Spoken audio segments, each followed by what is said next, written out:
con ese poder femenino de la creación de la vida y de la emancipación humana. El amor político, que si se pudiera articular en la vida política de Colombia, en nuestros programas, en eso que llamamos más terrenalmente nosotros, más laicamente, la política del amor, es el camino que nos podría conducir a construir la unidad nacional, la reconciliación. Es en el amor, ciudadanas y ciudadanos, es en el amor y no en el odio, es en la reconciliación y no en la venganza.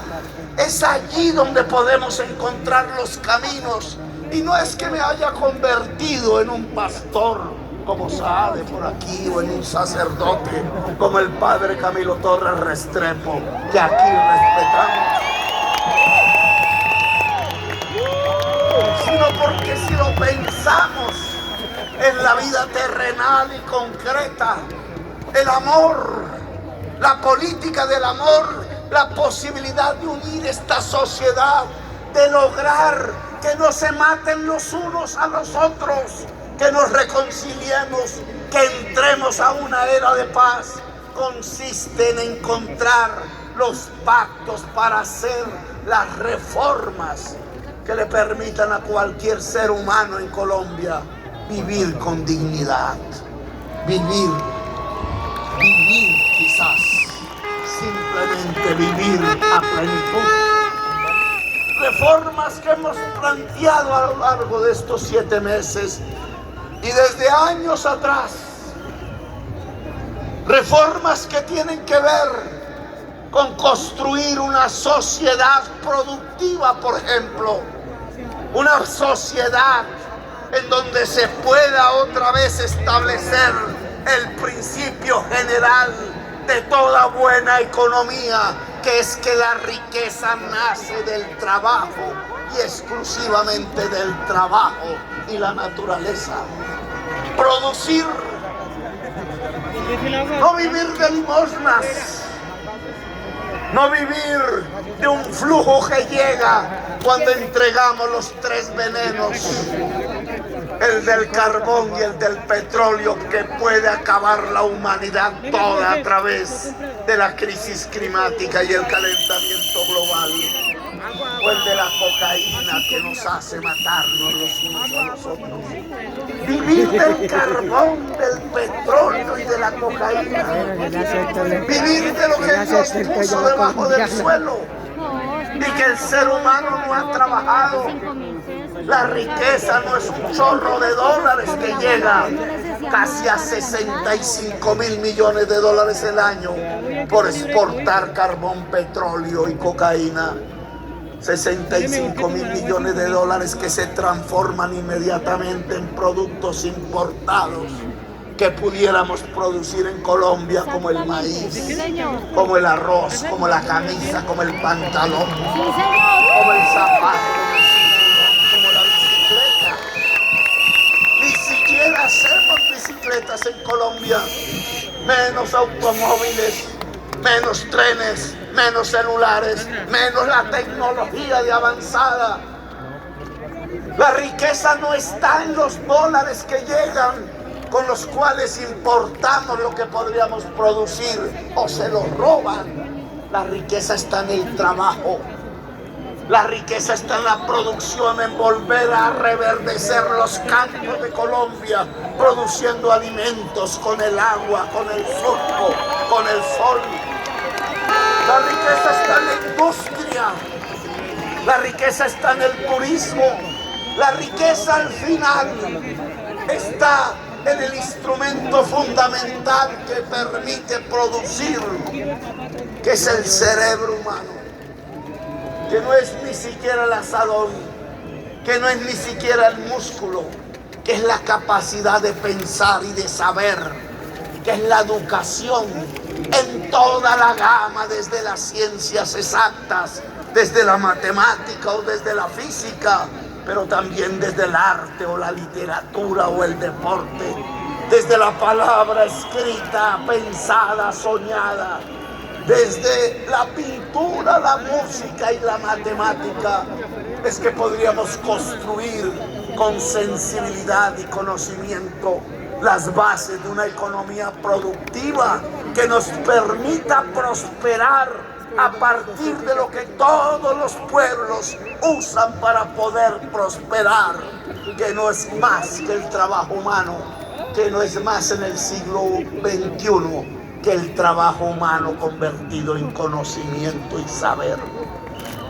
Una economía productiva que financie una sociedad de derechos y libertades. Una economía productiva basada en el trabajo, para lo cual hemos propuesto democratizar las tierras y las aguas. Hemos propuesto democratizar el Internet. Y Bogotá sí que necesita que de este lugar geográfico hacia el sur se pueda cubrir la población de banda ancha y desde este lugar hasta el occidente, porque en realidad solo está desde este lugar hacia el norte. La conectividad, la banda ancha, el Internet es la tierra fértil del siglo XXI.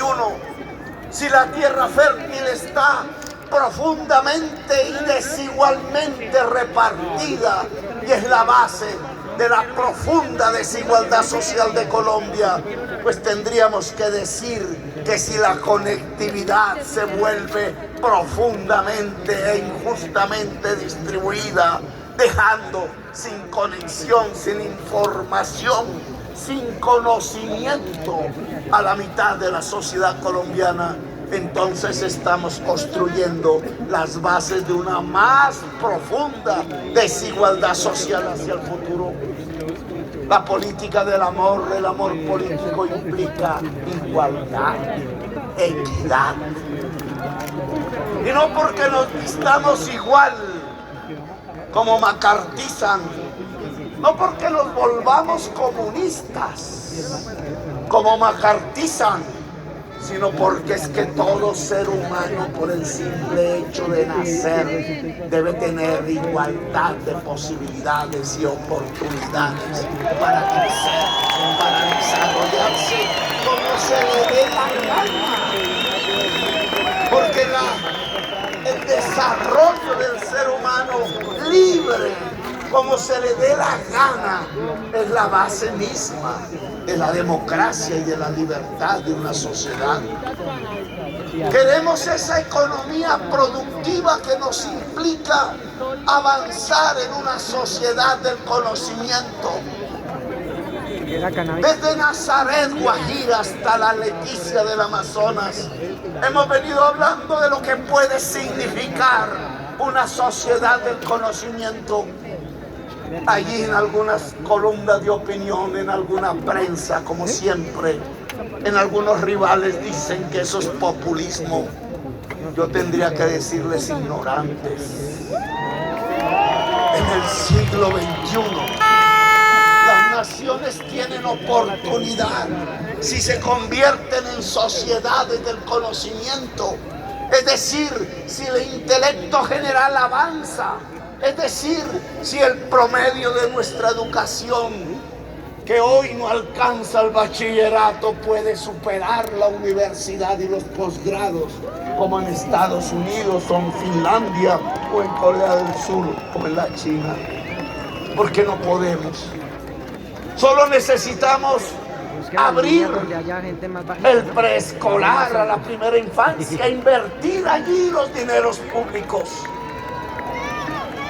¿Por qué populista? Si un niño de 4 o 5 años pueda ir a un jardín infantil en Colombia de carácter público. ¿Por qué populista? Si podemos construir las sedes de los colegios. Aquí un medio de comunicación decía, y todavía lo dice, que hicimos 0 colegios en Bogotá. Entregamos 45 sedes universitarias que podían permitir dar no solamente educación secundaria, sino créditos de educación superior en el mismo colegio, como había sido el colegio de Pinillos, hace 5 siglos, como había sido el Colegio del Rosario aquí en Bogotá. Si es que la élite revolucionaria que hizo la independencia nacional, esos muchachos y esas muchachas se educaron en los colegios públicos que había en Colombia, que eran colegios de secundaria y al mismo tiempo eran universidades. ¿Por qué no podemos dar ese salto? ¿Por qué no podemos construir con las universidades actuales y con el SENA un sistema de educación superior público de calidad y gratuito para que toda la juventud pueda tener la posibilidad de estudiar lo que se le dé la gana en Colombia? ¿Por qué no podemos convertir la educación superior en un derecho universal? Me pregunto yo, a estas alturas del siglo XXI. ¿Por qué las élites que gobiernan a Colombia aquí a mi espalda quieren condenar a la mayor parte de la juventud colombiana a la ignorancia académica para dominarla, para convertirla en esclava, en sierva, para domesticarla, para que no proteste? Pues si nosotros somos el próximo gobierno, la principal inversión de Colombia será la construcción de esa sociedad del conocimiento, desde el jardín infantil hasta las sedes de la universidad pública en Colombia. Que los líderes estudiantiles me acompañen a lograr no solo que aumente la calidad de la educación, sino que la educación se pueda extender hasta el barrio popular, hasta la vereda, hasta la juventud que hoy sale a las calles a protestar y que merece el derecho de saber, el derecho del arte y la cultura, el derecho de saber. ¡Sí se puede! ¡Sí se puede! ¡Sí se puede! ¡Sí se puede! ¡Sí se puede! Tiene derecho a saber.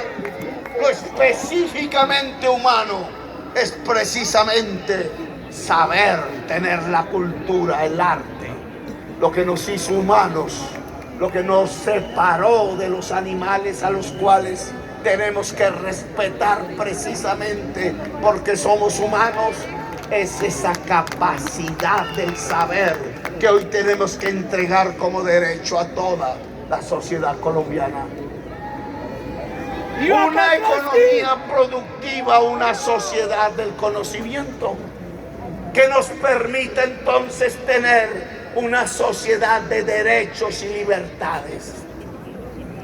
Yo no quiero tener un gobierno en donde 3 millones de viejos y de viejas sabias no tengan para un plato de sopa caliente ni un colchón. Todos los hemos visto. En alguna red salió una señora muriendo de tristeza sola en una plaza de mercado.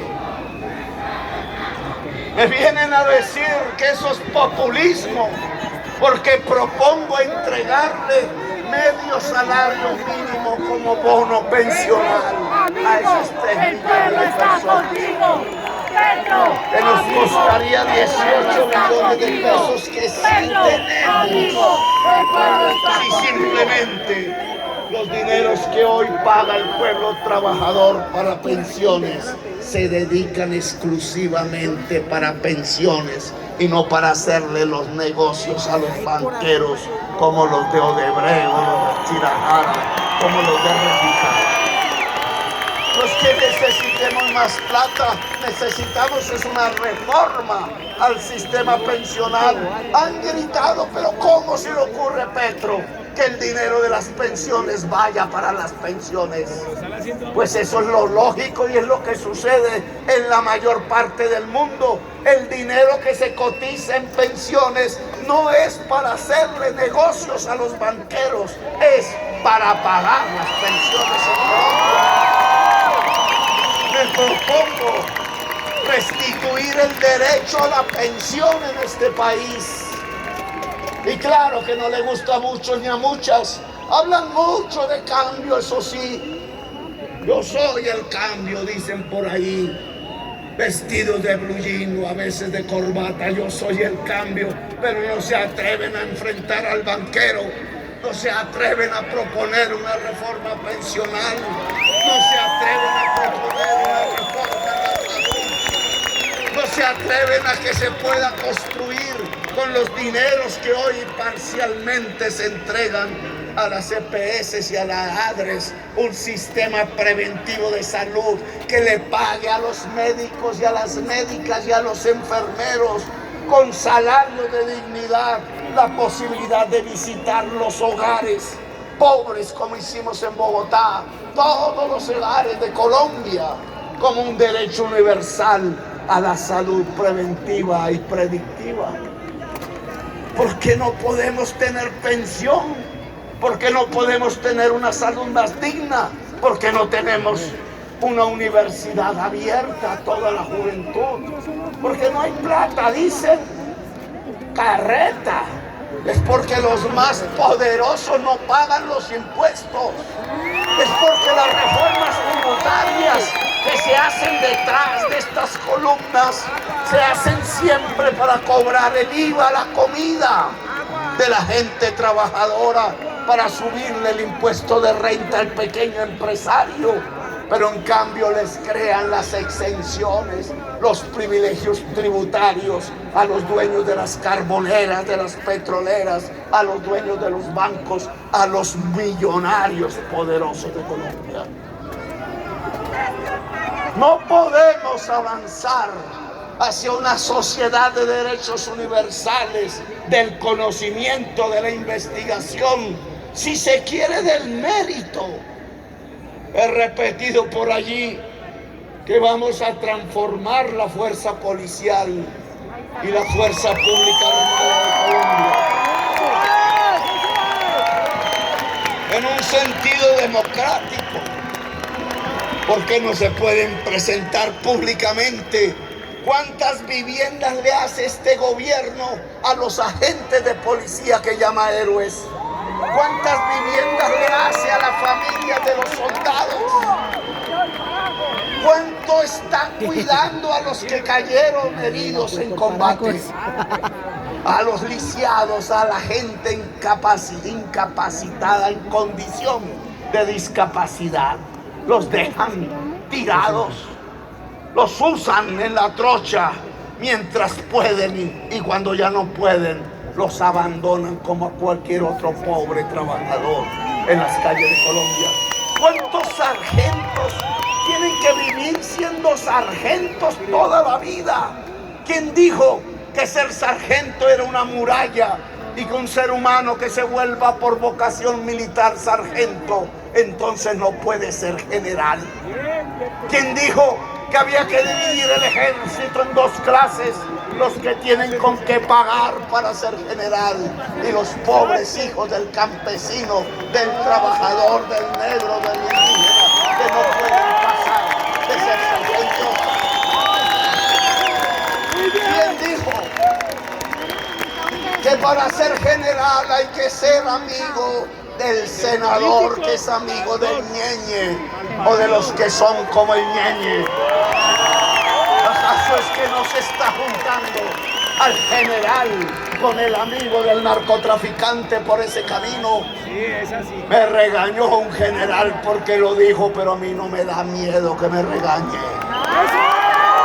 Porque en mi gobierno serán generales los hombres y las mujeres que por mérito deban ser generales y no los amigos del politiquero, ladrón y asesino, que es a su vez amigo del mafioso y el narcotraficante. Y habría que preguntarse entonces, y ya me voy acabando.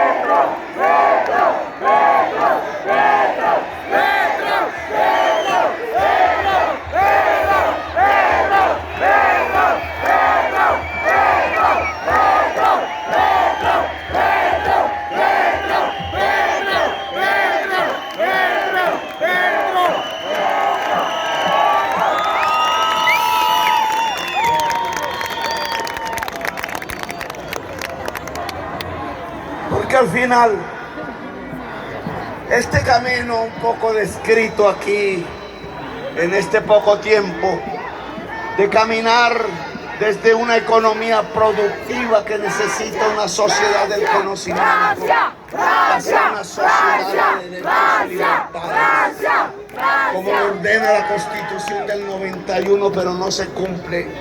Es el camino para construir una era de paz en Colombia, para que podamos convivir en paz.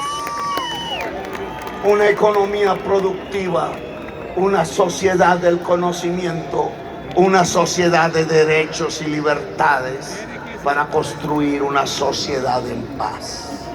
Ese es el programa del cambio por la vida que les proponemos. Eso es lo que hemos debatido y defendido, y queremos defender hasta con nuestra propia vida y existencia.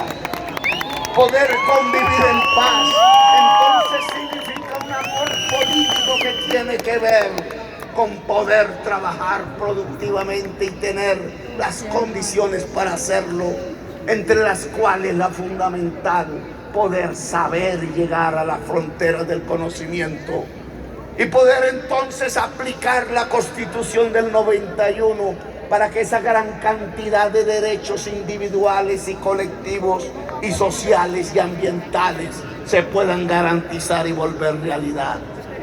Yo creo que así podríamos unir a la nación, no arrodillándola, sino liberándola. Podríamos unir a la nación emancipándola. Podríamos unir a la nación bajo un pacto de convivencia democrática. La pregunta es, ¿por qué no aceptan este pacto? ¿Por qué tanta resistencia? ¿Por qué echan al alcalde de Medellín? ¿Por qué ponen al general a hablar de política contra la Constitución? ¿Por qué dejan que la organización del Clan del Golfo se tome casi la mitad de Colombia matando? ¿Por qué dejan a una procuradora amenazar las elecciones del próximo domingo? ¿Por qué? Yo les diré por qué. Porque ellos no están pensando en la paz. Ellos no están pensando en la nación. Ellos no están pensando mucho menos en el pueblo, ni en la producción, ni en la agricultura, ni en si producimos maíz o si la universidad llega al conjunto de la juventud, o si se crea el arte y la cultura y explota como el gran comunicador social de la paz. Ellos no están pensando en la Constitución del 91. Ellos piensan en codicia. Lo único que es su sistema de ideas, que es como no tener ideas, es la codicia. Ellos simplemente piensan robarse la nación. Lo que hay allí atrás gobernando, y me disculpan por generalizar, porque siempre hay excepciones de honor, son rateros y asesinos en el poder.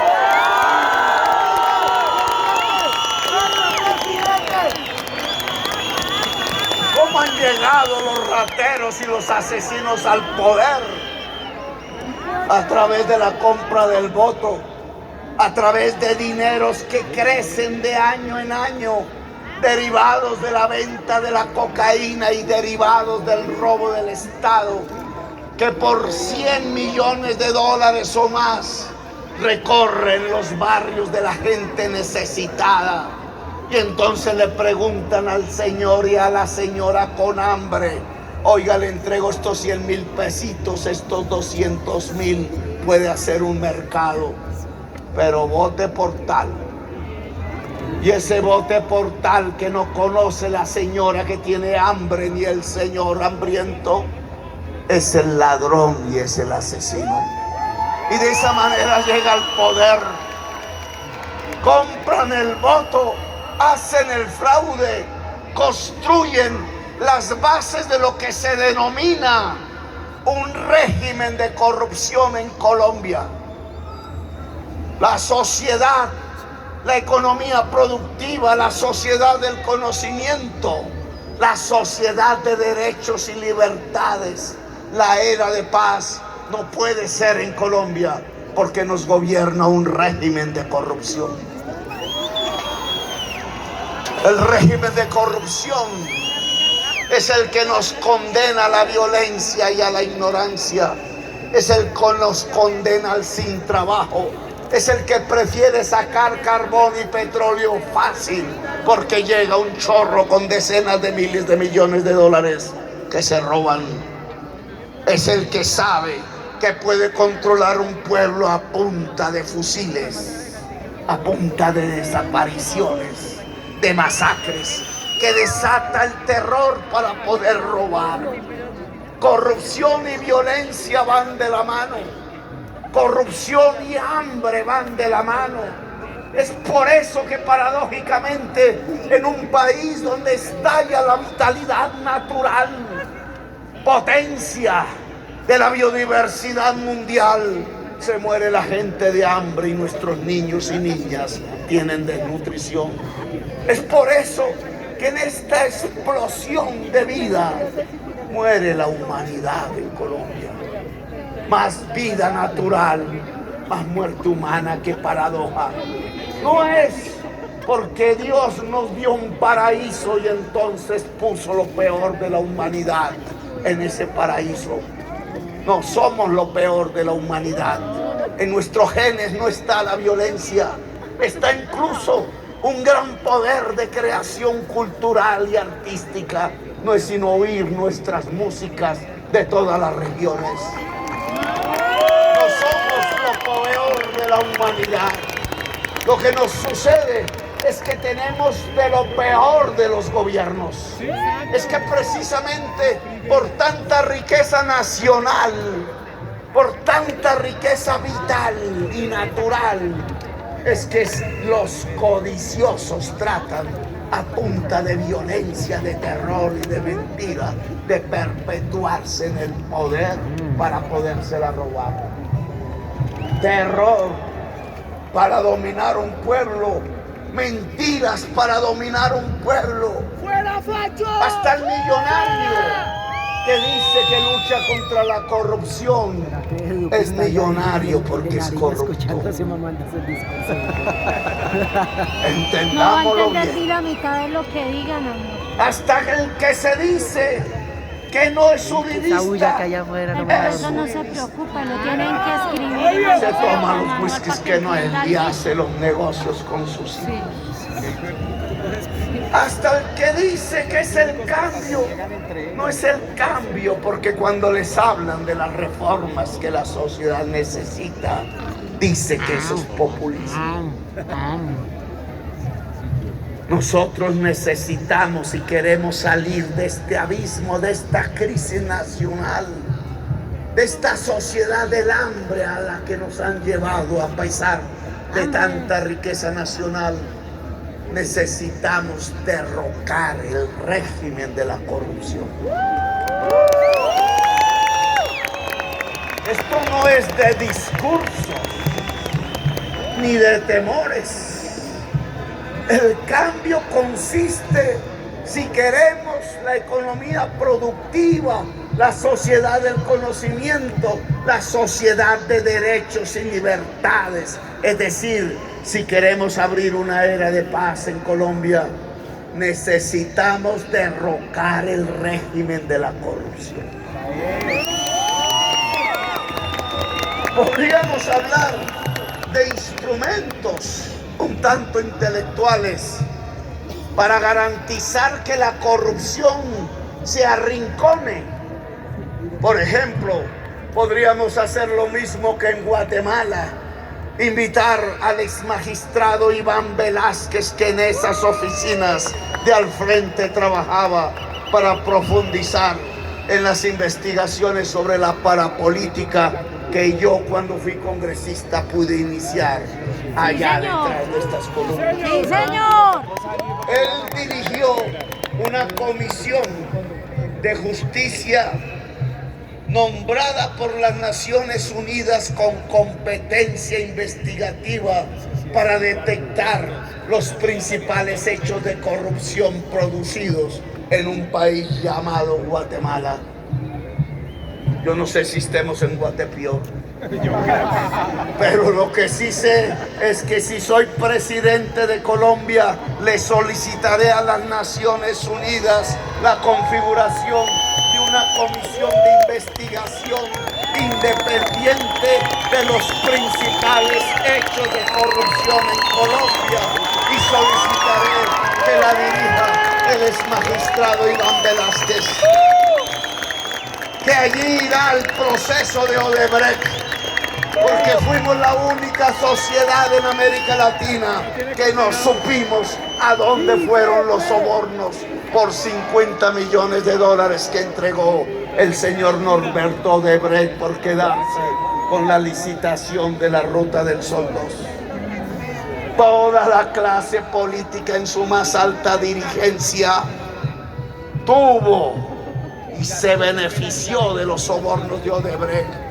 Eso no es aquí diciendo que es que me quito el cinturón para darle fuete a los corruptos. A los corruptos no le importa el fuete.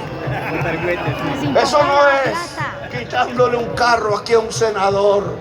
Un carro es un pelo para las riquezas malavidas que muchos de ellos han adquirido. Eso no es diciendo, no, es que voy a disminuir el Estado, y entonces se prepara para echar las secretarias pocas que ya quedan dentro de los funcionarios públicos, o a los profesores, o a las enfermeras del hospital, o a algunos policías o soldados. La corrupción es llevándose a los grandes corruptos a la cárcel. Y eso no se hace en discurso. Eso se hace con instrumentos judiciales.